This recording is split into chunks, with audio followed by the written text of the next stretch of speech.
So, Richard, I have a controversial theory on Neelix. Okay. That I would like to share with you and the listeners that I just came up with a few minutes ago. I am ready. Based on the fact that Neelix was in neither of these week's episodes. I was about to say. I think Neelix is the Jake Sisko of Star Trek Voyager. Oh, okay. So he becomes a writer at the end and it might all be his story? Yeah. Think about it. He is missing from a large portion of episodes that he is in. He's in like one scene. And he wears very colorful, strange clothing. You know, and the captain does have a kind of amused, obviously Sisko, is amused by Jake and proud of Jake as his son. And Janeway is kind of aw, shucks, that's the kid, kind of to Neelix. It's true. Yeah, I think Neelix is her son. That's great. Which is actually revealed in the 6th season of the show. So her son with the dude from the first episode with the dog. Yep. Interesting. So the dog explains his hair. Exactly. So State of Flux. This was a fantastic episode. This was a very nuanced episode which takes the political situation of where they're in very seriously. It takes the Cardassian view of how a Cardassian would view the situation in a way which bears out things which would develop in later seasons of DS9. This is a episode which very much understands the characters in the world and all of the different factions, and it makes the next episode that much the worse. Well, we'll talk about Heroes and Demons in a few minutes, but I agree with you. I like State of Flux quite a bit, and I think that this episode coming right on the heels of Prime Factors from last week. Yeah. I don't want to say that I don't know. It's hard to say that Voyager's first season is on a whole, I think, hanging together very well. I think it is very tonally weird in a lot of places, and they haven't quite figured out the characters in a kind of a similar fashion, I think, to actually the first and second seasons of TNG. If you think back to the characters in the first season of TNG, they were all over the place, and they didn't really come into their own for a couple of years. The characters are coming into a sort of focus, I think, at least some of them. I would say Kes is pretty strongly sketched out at this point. I think the Doctor is coming into his own. Janeway is. Certain other characters are not. I think that they don't know what to do with Paris. I think they don't really know what to do with Chakotay. They try, and you do get some. Certainly, I think this is probably the first episode we would call a Chakotay episode, and it equates him very well. Seska, who is a minor character, and at least in this episode, which is focusing on her, it has a very good idea of who she is. Now, of course, you're right. This is much more of a one-off of her than... Yeah, but I think it works because I mean, you even mentioned her. You even have noticed her. I mean, she's been in, I think, 3 or 4 episodes before this. She was in the second episode of the show, Parallax. Yeah. Being the, hey, if we want to take the ship, we'll do it with you, Chakotay. So, we so always it established knew of her. Yeah. It established her as a character which was perhaps not excited to be there. And I don't know that I would say this is a logical conclusion to her story, but I think that it's a interesting one, and it's shocking. She is certainly somebody who doesn't really like following the rules, but I think we're fooled by how open she has been this entire time. For example, Seska doesn't really want to follow Federation procedure, and but what does she want to do? She wants to get her people in charge of the ship because she thinks that that's the right way, and Chakotay is already sort of there anyway, and she just wants to make her boyfriend mushroom soup. Like, that's all Seska's gonna really do. And so I at least got fooled by figuring, all right, that's as far as she's going to go when she is really going that much further. Yeah, because it's funny to me because the character of Seska, of course, you can read a lot into her. And you're right, like early on in the season, when the appearances that Seska has been in so far, I think the character was used quite effectively. And apparently the actress did not know that this was the direction they were going in. That was one of my questions. She reminds me of 2 characters from DS9. First of all, the when he was working with O'Brien, that turns out to be Kai Wynn's agent, who has an appearance beforehand as just a minor character, and then it turns out she's on the ship for... So I wasn't sure if they had created Seska to be... Again, she's going to work with the Cardassian working with the Kazon, and we'll have her, we'll seed her a little bit. As I understand it, they did not have that conception of the character in the first episode she appeared in.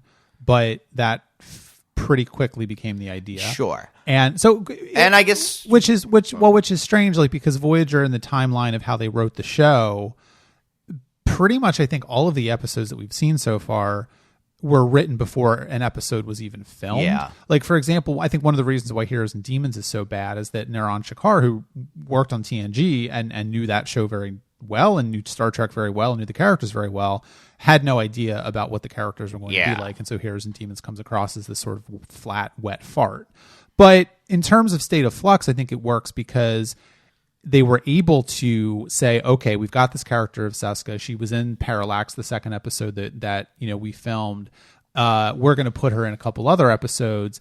It would have made a lot more, because they did talk about apparently, just having it be a character. And I certainly could see a version of the show which did that, and it could have even been they wrote this and they said, oh, hey, well, we have this actress anyway. She's been in a couple. People might have recognized her, so why not? And if this was TNG, I think they would have done that. And so, I mean, think about something like, like Ensign Ro, for example, right? Where her last appearance in the show, she's a traitor, but that didn't seem very TNG because it didn't do that kind of stuff. It didn't bring characters back and then do a 180 on them like that. Whereas Voyager is, okay, well, this is what's happening. And it also, I think, nicely ties into, I don't know, there is a certain element to it which is kind of like, all right, well, it's the 10th episode of the show, something like that, 9th episode of the show.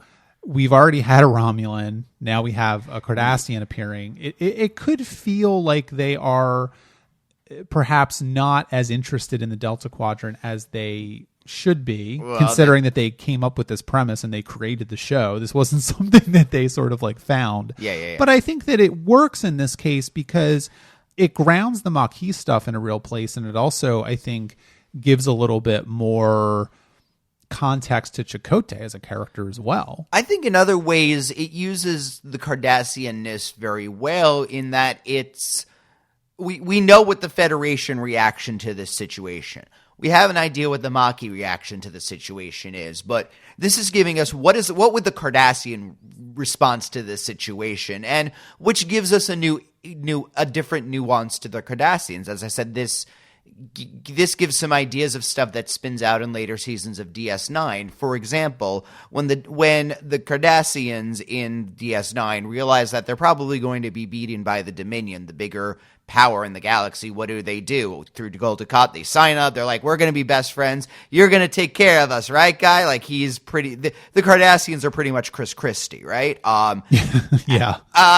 In this situation, Seska is a Cardassian, sees we are fucked. We are alone here completely. Kazon are the closest thing to power in this galaxy. And so, hey, Kazon, what's up? You want food replicators? Let's get... I mean, that is such a... obviously, that is not where they thought the plot of DS9 would have gone at this point. So I think it's fairly insightful that this is where the Cardassians are characterized here. Yeah, because I think if you place this in a context, I mean, of course, this was the third season of DS9. Yeah, so the Cardassians had a little bit of character development as a race, as a people, as a species, whatever you want to call it, in TNG. And then, of course, they had 2.5 seasons of what DS9 had been doing with the Cardassians to kind of get that, to kind of flavor Seska a little bit. And I think also it does make sense even that the Cardassians would have agents with the Maquis. I mean, of course, why wouldn't they? The Federation and the Cardassians are the two sides that the Maquis are fighting against. I do wonder though. I mean, not sort of like Seska as a person, Seska as a Cardassian. They never come right out and say she's an agent of the Obsidian Order. Like, I don't know exactly what she's supposed to be in terms of her role in the Cardassian Order, but that's a minor point. Exactly. She could be anything, frankly. But my question actually about concurrence, where was Eddington in all of this? I don't think because she comes off almost like an Eddington character. Again, she is above suspicion for the exact opposite reasons. Eddington was such a company man that we didn't suspect him. She is so not a company man that we don't suspect her. She and, for example, B'Elanna Torres. I don't think B'Elanna Torres will ever betray the Federation, but she is going to, because she is venting out all of her frustrations openly with it. Yeah. Well, she already did betray the Federation. Let's not forget. I mean, she was a Maquis. Well, fair enough. She was the only person apparently on Chakotay's entire crew that was not a secret agent. Apparently, I know. So far. We need to talk about Chakotay because I feel bad for the guy. But yeah, I think I feel bad for him for a number of reasons, but this episode in particular. I don't know. Siska makes that comment, why don't you go and talk to your animal friend or whatever. It's like, geez, Siska, fuck you. Yeah. Like, God. Cardassians, I'll tell you. No, I believe that Eddington was first appeared in the 3rd season of DS9, so kind of around the same time. Okay, so maybe they had the ideas of, that was more just a curiosity. Yeah, and so I think that, I don't know, because certainly Seska has some resonances with Eddington, but not a ton, because she comes from a different place. She is not. No, I'm just thinking about how Star Trek has handled characters who are later who seem to be on the up and up and have later turned out to be betraying everybody behind the backs. But yeah. Well, I don't know, because I feel bad for Janeway too, because of course Janeway's having a bad week. Last week Tuvok went behind her back to try and make a secret deal with the hedonistic aliens. And now it's this not week, incidental that, I guess, now this week she is basically not the cause, but indirectly she is causing a big, intergalactic incident with the Kazon because of this whole thing with Seska. And I feel bad for Janeway. I feel bad for Chakotay. I don't feel bad for Seska necessarily, because I don't know what exactly her plan was. That's kind of the weird thing about it, is that she obviously had this backup plan. One of the reasons I like this episode is because it reveals that Seska had these sort of contingency plans. She was really good at this, at least to a large degree, until she got injured and got beamed up to sickbay without having a say in it because she was unconscious. That's the only reason she was found out. But it's almost as though, because I remember talking about the Cardassians with you back in DS9 and saying, well, basically they're competent Romulans. And you really see that in this episode. She's an amazing liar. Yeah, she's an amazing liar. She's obviously very well trained. She's not a great Bajoran, but you cover that up by the fact that she was in the Maquis. And specifically she's a non-religious Bajoran, so you get the sense that, all right, she's jaded, she's kind of an asshole. Well, she is and she isn't. I always wonder if her line, thank the prophets, in this episode is a mistake on her part, or... I think it comes off as, thank God. People who are atheists will say thank God, I don't say that. Well, I said people who are, I didn't say you. Yeah, no, I think that's probably right. And I think that line was just to remind us that she is Bajoran in a way. Yeah, she doesn't wear the earring, and those noses are hard to see in standard def. No, yeah, I think that's right. And I don't know, let's talk about Chakotay then, because I think that I find Chakotay's story here very, very interesting. I think that this is the first time that we kind of get a sense of who he is as a person, aside from generic Native American man. And I find him to be a very, very depressing character. I think Chakotay is somebody that would be very lovely to be friends with, but he is the kind of... He's almost like the manager who wants everybody to be his friend. Like, he really wants everybody to get along in a way, and we should follow the rules because that's the best way. And it bothers him that when somebody is having a problem or things like that, and so everybody who is less scrupulous than he is able to completely fool him. Again, he's half of the people on his ship turned out to be working for somebody else because, gee whiz, he's a really trusting, nice guy. He's a person who, in a way, he's the negative view of the Federation that, well, they're so nice that they're naive. That DS9 has proven that the Federation is not that way, but I think Chakotay is that way. Yeah, I think that's right, because what this episode kind of reveals to me is why or how Chakotay would have joined the Maquis. Because I see in this episode a person who is a little bit of a sad sack, a person who is not a great judge of character, and is probably very disappointed by people on a regular basis because of that. Yeah. And so for this kind of person to join the Maquis and to leave the Federation and, essentially be undergoing a war of terrorism against the Federation, I think it comes more from a place of being disappointed in the Federation because he didn't think that they would do that sort of thing. And he's disappointed in Seska because he didn't think she would do this sort of thing. And it also kind of makes me wonder if he was right to push B'Elanna Torres for chief engineer, because he's not a great judge of character. Yeah. So how the hell does he? And also, to be fair, that he makes the suggestion, and Janeway is the one who. I mean, I'm thinking of last week when.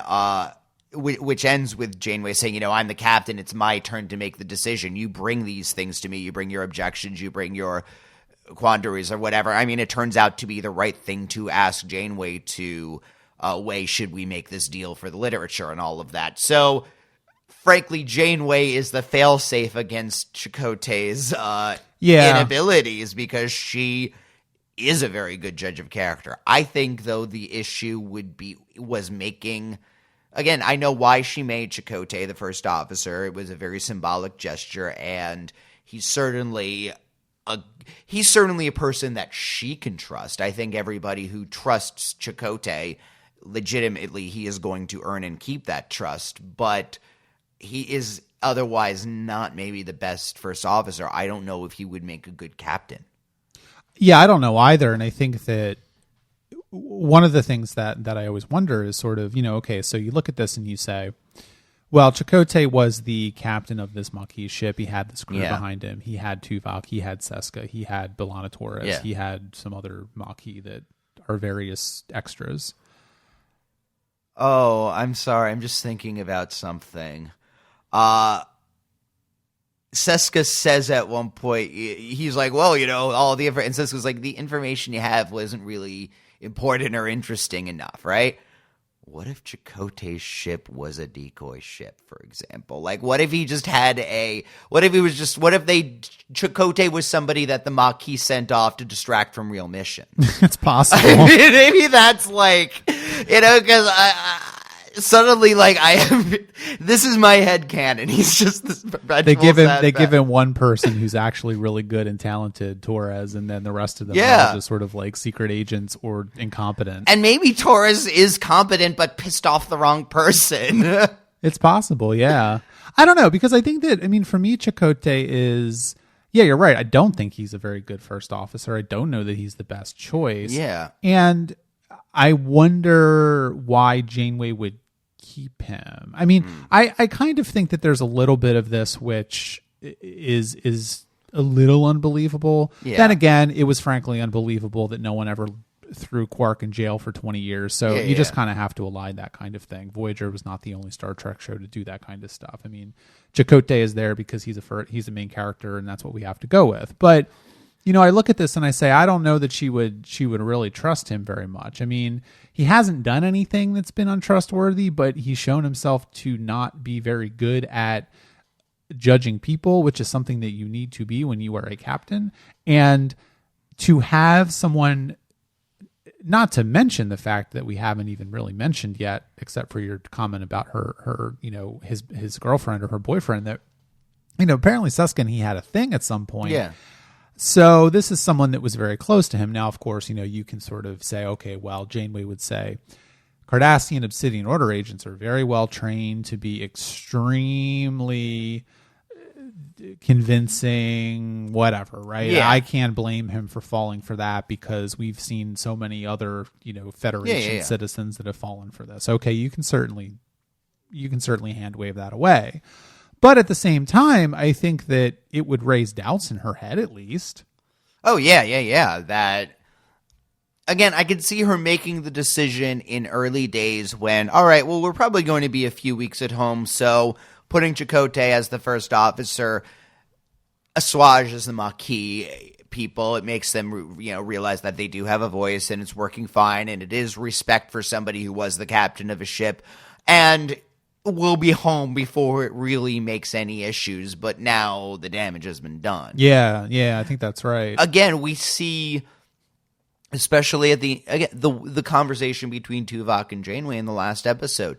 He's her first officer. Chakotay just has the title. Yeah, I think that's right. And you know, I wonder too, because I don't know that. I mean, it colors Seska's actions in Prime Factors in a different light, of course, because maybe one of the reasons why she made this, frankly, just unbelievably bad idea deal with the Kazon had to do with the fact that the non-risky plan didn't work.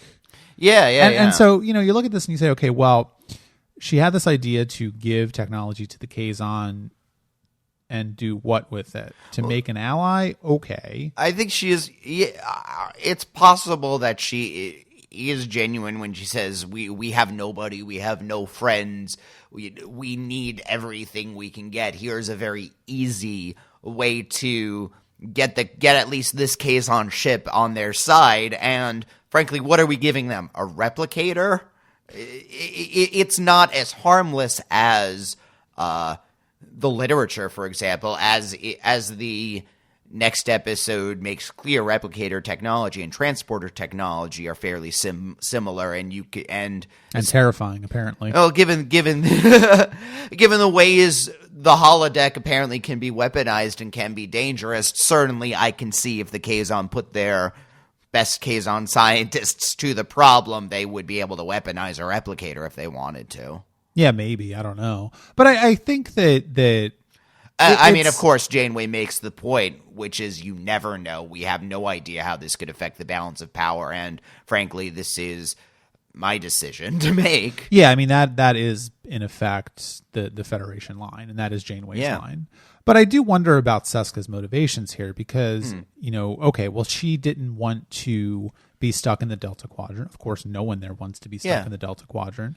So she's going to make this secret deal with the Kazon Nostrum to give them a replicator. So, okay, they're going to be happy. They're going to have someone on the inside on Voyager who is providing them with various levels of Federation technology. They're getting a somewhat steady supply of Federation technology, whatever it may be.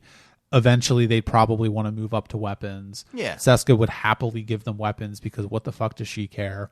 And what, though? Because...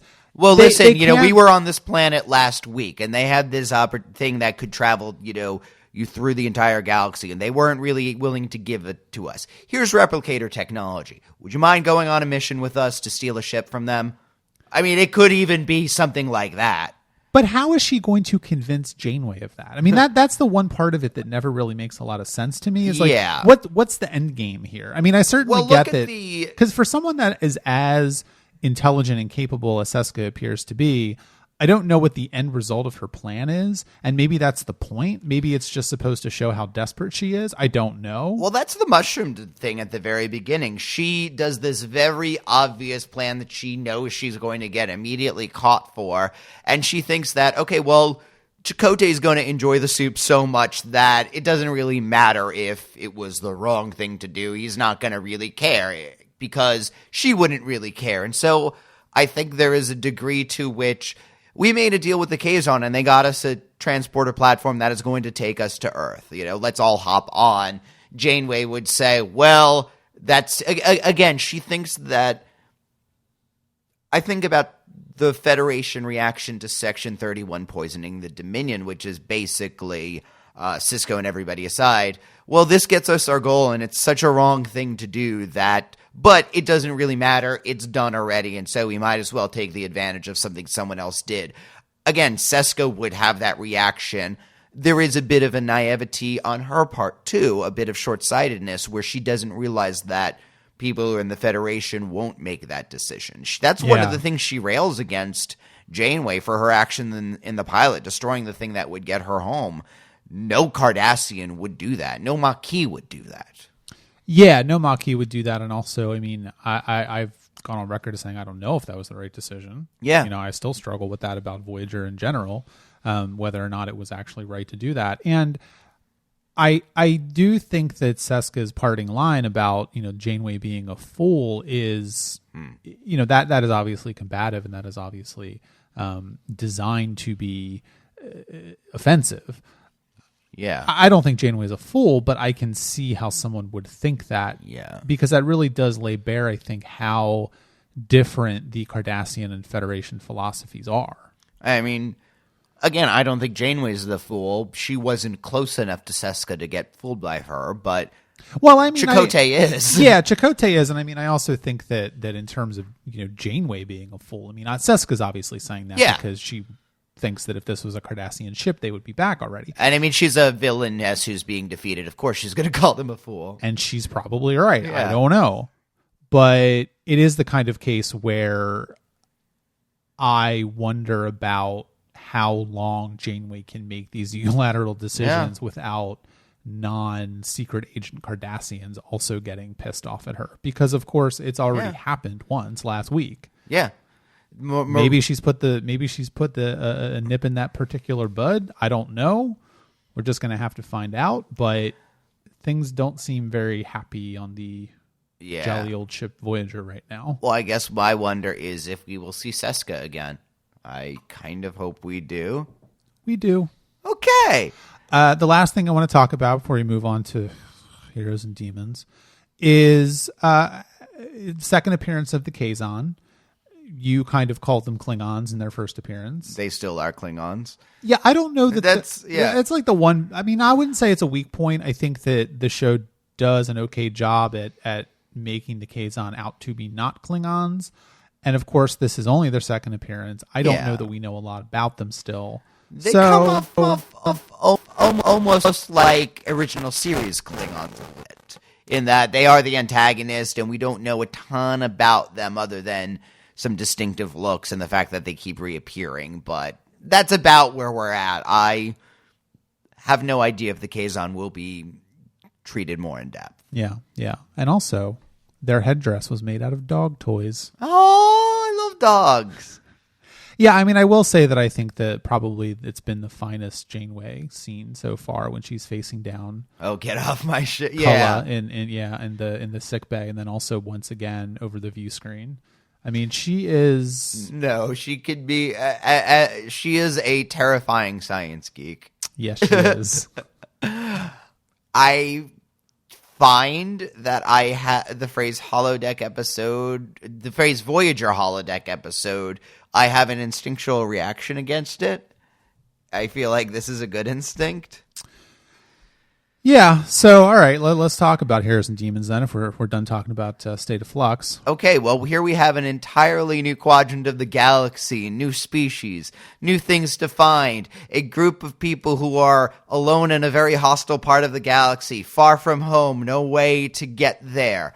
A group of very interesting characters that we could have very deep stories about that we can learn about, and we're gonna redo Beowulf. Yeah. I hate this episode a lot. The closest thing to redemption is that I think the Doctor is my favorite character on the show so far. And since it is a Doctor episode, since we do get some very nice characterization of the Doctor in this, it makes it not a horrible episode. But anything that is not the Doctor is terrible. Yeah, it's not great. And I always struggle with why it's not great. And I think the primary reason why it's not great is that I ask you a very particular question. Yeah. Aside from the Doctor and maybe Janeway, could you take any of the dialogue in this episode that any other character says at any point that is not a holodeck character and give it to someone else and make it sound not wrong? Like, I think it's very interchangeable. Oh, I'm going to be honest. I don't really remember anything anybody else said. I mean, they literally take half the cast off of the episode. I think Paris has like 2 lines. That's all. Gee, we could fix this. Or what about the thing? Well, I'm glad you mentioned Paris because I think that's a perfect example of the lack of knowledge of what the hell he's supposed to be on this show, because he is the pilot. Why is he down in engineering doing engineering science work? He's not a scientist. Is it just He's not an engineer. Yeah, but to be fair, B'Elanna and Harry Kim have been taken by the jellyfish. So what? But yeah, I mean, like, if no, I know. my like, I don't know, if you were kidnapped, I wouldn't go hang around at the Portland police office chasing down leads, because I would just get in the way. Like, I just feel like he's there because he's there. Yeah, because he's he the has main character and he needs something to do. I don't know why he needs anything to do. Like, I would rather have seen a random engineering or blue shirt down there helping them out rather than have it be Paris, because, and maybe part of it is the fact of how Voyager's characterization generally goes in the future. But I just really, I'm bewildered at how badly they use him in this episode. I fundamentally do not understand what he's doing there or why he's there. I mean, I'm gonna be honest, it makes a little more sense for Paris to have been the one playing Beowulf and the one being I mean, why did you make that? And then Harry Kim will be in engineering because he does no engineering shit. Yeah. That would have made, that would have been perfect. I don't. It feels like, well, oh gee, it's been a while since we had a Paris episode. Oh, do we have any coming? No. All right. Well, let's give him a few lines in the Beowulf one. We'll have him suggest the Doctor. I mean, it would make much more sense, for example, for Kes to suggest the Doctor. She's the one who's close to him. She's the one who regards him. Right. I mean, I guess, okay, whatever. I mean, Paris did spend some time with the Doctor early on. No, so and that's fine. Paris is he's a nice guy. He's like a floater. They don't know what to do with him. And I think it would be fine if he actually was a floater and he just kind of did stuff. Whatever they needed, he was there. He's like a temp. Yeah. But he's not. He's supposed to be the chief navigator. What is he doing? He's Sulu, basically, right? Like, yeah. And they found things for Sulu to do. Right. Well, I guess they kind of did. I don't know. Well, within the confines of the original series, and maybe this is the reason that I get much more of an original series feel from this series, because they don't necessarily know what to do with their secondary cast. Right. I don't think they do, and that's kind of a problem, especially since the show has the largest cast of any Star Trek show, which maybe is also a problem. I don't know. No, it seems like this is one where you could make Harry Kim a secondary character, make him an O'Brien and TNG level character, cut Paris, and... Well, it's strange to me, though, right? Because I look at an episode like this, and I think the episodes that focus on main characters are quite good. Like, I don't really have a problem with any of them. I think that the episodes that are about a main character, feature a main character prominently, that main character usually comes off pretty well and interesting. Yeah. I mean, while I don't think Emanations was like the greatest episode of Star Trek ever, I thought it was decent. And I think Harry Kim comes across okay. And I think we learned some stuff about Harry Kim. Same thing with Paris and like Ex Post Facto. I think that's a fine episode. Is it the best episode of Star Trek ever? No, but we find some stuff out about Paris and he's relatively entertaining and consistent throughout that episode. I don't know what any of the secondary characters in this episode were even really doing. Yeah. And I think that, part of it, of course, is when I mentioned that Naran Shakar wrote this episode, and, he did write this episode without having seen an episode of the show. Really, they had no information about the characters, who they were, what they were doing. But at the same time, it's kind of like, well, okay, but you at least knew that Paris was the chief navigator. So why do you have him in engineering doing engineering work? I just don't, because everybody in Star Trek should know how to do it. Yeah. But he wasn't in Starfleet. So why would he know how to do this? I mean, I'm vaguely remembering an episode where Uhura's fixing something and just like, I studied this in the academy, but it's been so long, but it's vaguely related to what I do. Like that, we could give Paris something like that, but... Yeah, he just, again, I just think he would get in the way. But anyway, I don't know. I guess I feel like I also don't like the Beowulf stuff at all. No, it's Beowulf. It's Star Trek doing Beowulf. It's not as bad as Star Trek doing Robin Hood, but it's Star Trek doing Beowulf. Like, who cares? Yeah. Honestly, like I remember it taking up a lot more screen time than it actually does, and I was pleasantly surprised that it actually doesn't take up that much screen time. I think the last time I did a rewatch of Voyager, I think in 2014, the summer of 2014. So we're talking about, almost 3 years ago at this point. And obviously it was very early on in my rewatch as well, because it's an early first season episode. And, I was pleasantly surprised to see that there were large portions of the episode where they go back to Voyager and they're doing their stuff, and it's not Beowulf, because the Beowulf stuff is competently done. I think all of the direction is fine. The set they made with the forest is great. The actress who plays Freya is fine. All of the actors are fine. The costumes are fine. But it's just like, I don't care about any of this. And I mean, to a degree, the episode doesn't entirely care. It knows that all of this is a metaphor for what's really going on in a way. This is it's not really Grendel, it's some kind of anomaly, and they figure out what it is. The only part of the plot that anybody completely cares about is the Doctor having this romance with Freya, which again, I think is more about the Doctor. I think much of like I said, I like the sections with the Doctor in the holodeck because those are all ways of developing and enhancing his character, his reaction to everything, his position in the crew. No, I will say I think that the one good thing about the one good thing about the episode is that the Doctor is we learn a lot about the Doctor. Janeway seems to be coming around to the Doctor. He gets a name. Schweitzer, ha ha ha, and then he says, I don't want to have that name anymore. Yeah. Okay. I mean, I think I think it's significant in picking that particular name. They are very much giving the Doctor a, respect and reverence for life kind of a personality, especially at one point he says, I do no harm and all of that. He is taking the sacredness of life aspect of the medical profession very seriously, and I think it is interesting that a holographic program seems to value that above all else. That is a very poignant statement the episode is making with him. Yeah, no, absolutely. And I mean, of course, it doesn't fall into the trap of, like, one thing I like about Star Trek in general is it doesn't fall into the trap of AIs being horrible killing monsters that just want to destroy all people, which never made any sense to me. No. And I like that. I mean, I think that the Beowulf stuff in the episode is not very interesting, but the Doctor is fun to watch. And I think that he is becoming probably one of the standout characters of the show so far. I mean, his performance is very good. He's funny. He's interesting to watch. He's got a point of view.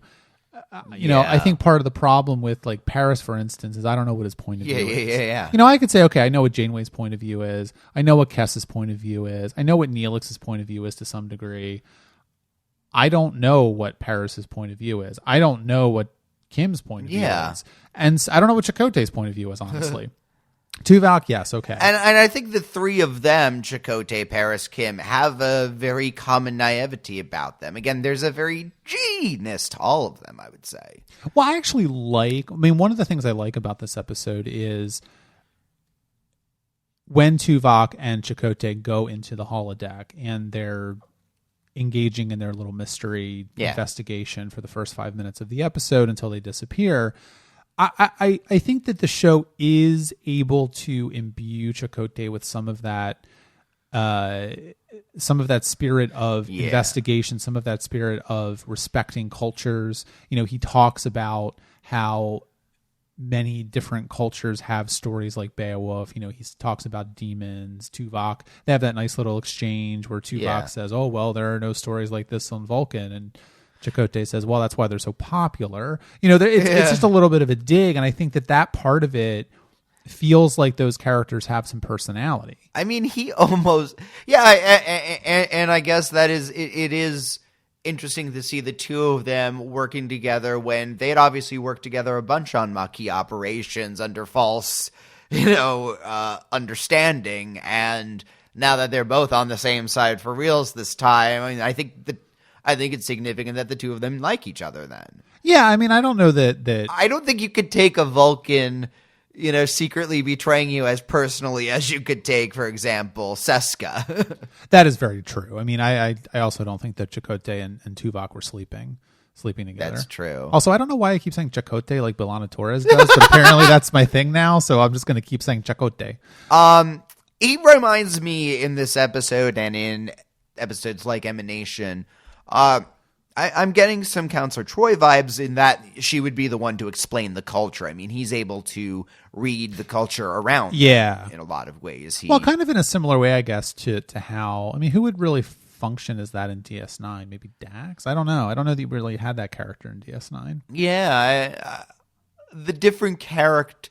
Well, in DS9, it was more of a case as the characters would be ambassadors for their own cultures in a lot of ways. In other words, we didn't have somebody explaining to us what a Ferengi was. We had Quark explaining to us. We had Garrick explaining. And also, DS9 was interested in a much more nuanced portrayal. In other words, there is no a character talking about, well, this is what Cardassians are, is only going to be so right because every Cardassian defines Cardassianism as whatever I define it as. Which I think that's right, but I also think that can be followed. Yeah, but I think it also undercuts a problem with Chakotay's character, which is that he should be able to define what his own culture is very succincly. Then, and I don't feel like the writers do not. Again, right? The writers seem to think that Native American is a nationality. Yeah, yeah. Which, okay, I guess in a world where each culture on the planet is exactly the same makes a little bit of sense, perhaps. But anyway, yeah. And I mean, I don't know. I think that I also wonder about I'm starting to point out plot holes, which means it's never a good episode because we don't care about plot holes if the episode is good. But why is this polaric energy creature being only going and taking people from the holodeck? They never explain that.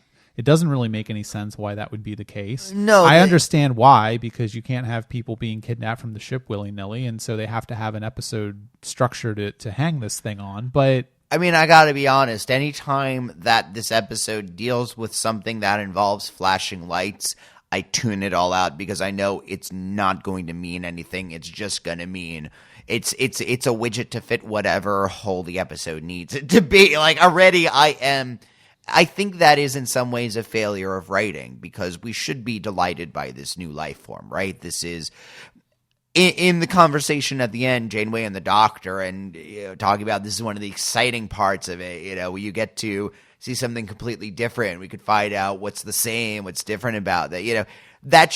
We should have these moments. I'm thinking of the tiny light creatures in TNG or the crystalline entity or so many. We have seen so many weird, bizarre aliens, and this is not one of them. This is not, I am not going to remember this creature in a week. Yeah, I mean, I think, to some degree, I think that's true. I don't think that they can all be winners. No, and that's certainly the case, and I'm filing this under another thing in the cons thing for this episode. I guess you could argue that. I mean, I guess I will argue. I won't use the subjunctive there. Is that I don't think that the creature is really the point of the episode in the same way that it would have been in like a TNG episode.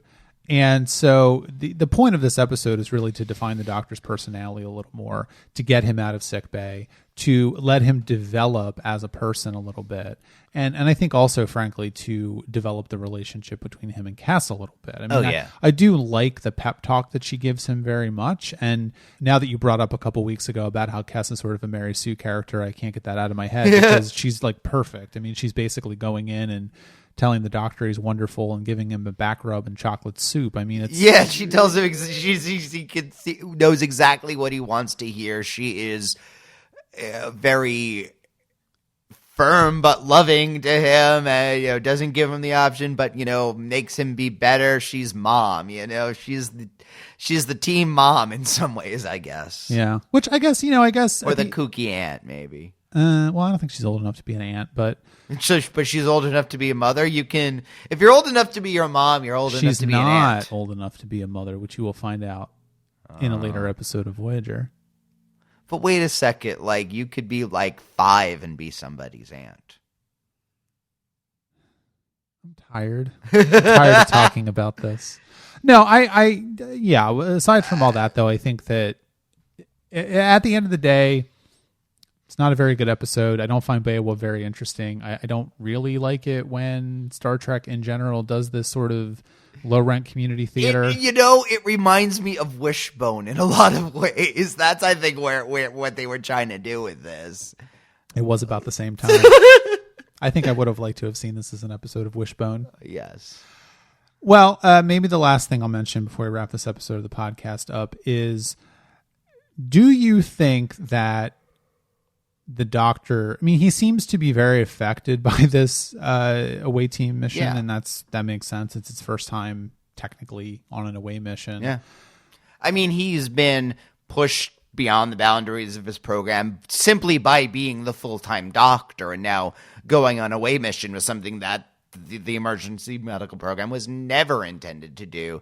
And yes, I like that, as Kes points out, well, everybody has to, everybody gets nervous, and hell, Crusher had to learn to go on away missions. Bashir had to learn how to go on away missions. McCoy did. Every doctor knows, needs to deal with this kind of a thing. And so, he wants to be treated like every other member of the crew. Well, you got to deal with the sucky and scary bits too. I mean, I like that. Yeah. Yeah, I suppose that's true.